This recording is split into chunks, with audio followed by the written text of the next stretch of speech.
Dr. Decoteau J. Irby is a creator, activist, musician, author, consultant, and professor.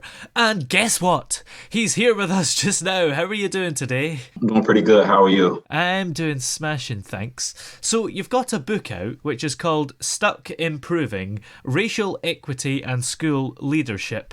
What does that title, Stuck Improving, actually mean? So the title Stuck Improving references a phenomena of people making progress and not making progress at the same time and kind of in the same week or the same day. So it almost kind of captures the experience of people say, progress is a process of taking 3 steps forward, 2 steps backward.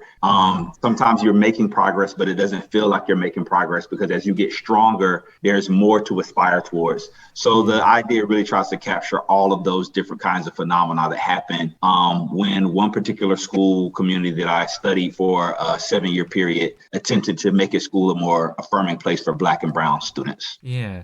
So are these improvements making things worse or just not really improving things? They're not making things worse. So it really captures both progress and then lack of progress. So actually feeling like they're standing still, in some moments being still, being in the same place, and in other moments making progress. Yeah. So what gave you the idea to write the book? So the book came from a study that I conducted dating back to 2013 in a school community that was experiencing rapid diversification in the United States. And this particular school community was having a much larger Latinx and Black population becoming a part of the school community. And so I started the project with them, and the idea of Stuck Improving emerged over time.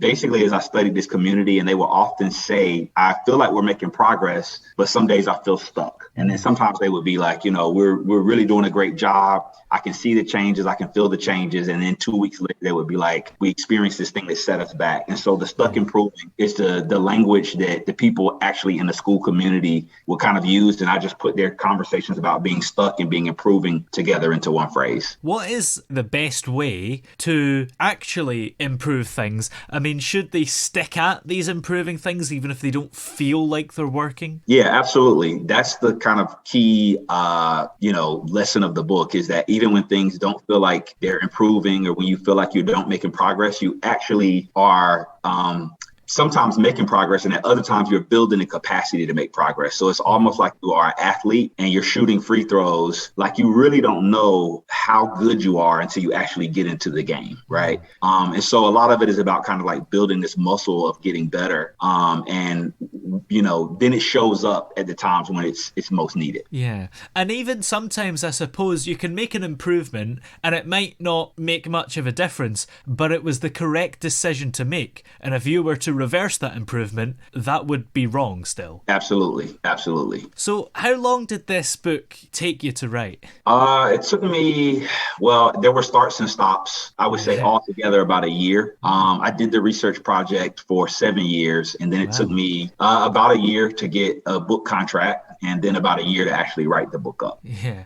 And how much of it is research and how much of it is perhaps your own thoughts? I would say about 90% of it is, stories of the actual research setting where I conducted the study. It uses all of their data, their words. So a lot of the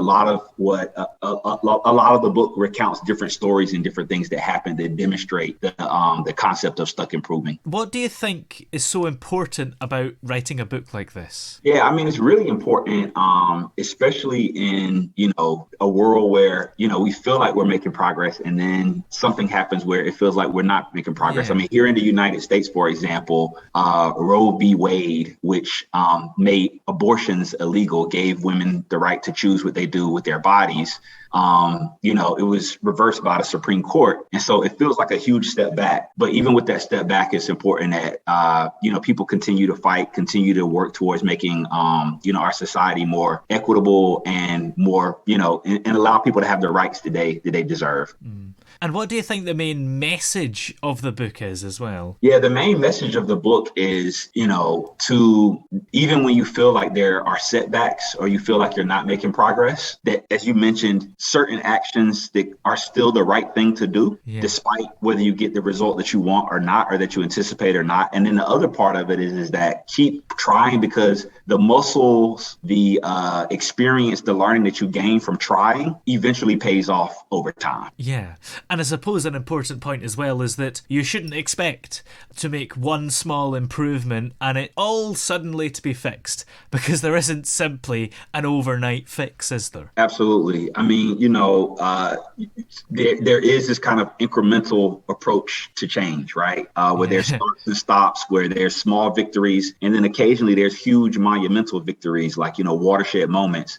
All of those count towards, we should understand all of those is important for achieving progress for racial equity in schools. Is there a certain element of it that's perhaps out of the school's control? Yeah, absolutely. I mean, there's certain things that, schools can't control. They can't, control students' home lives. They can't control, broader kind of like policy issues that happen in society that make schooling less accessible, less affirming for Black and brown students. So, for example, but there are things that that schools can control. For example, a curriculum, right? They can decide what books they're going to put in front of students. But even sometimes in the United States right now, we're seeing a lot of book bans. And so that constrains at a kind of like large policy level what some schools are able to do in terms of providing educational resources to students. Yeah, that's interesting about the book bans. Is that books that you feel shouldn't be banned that are? Yeah, I don't think that the book should be banned. I mean, here in the U.S., a lot of the book bans are happening in states where,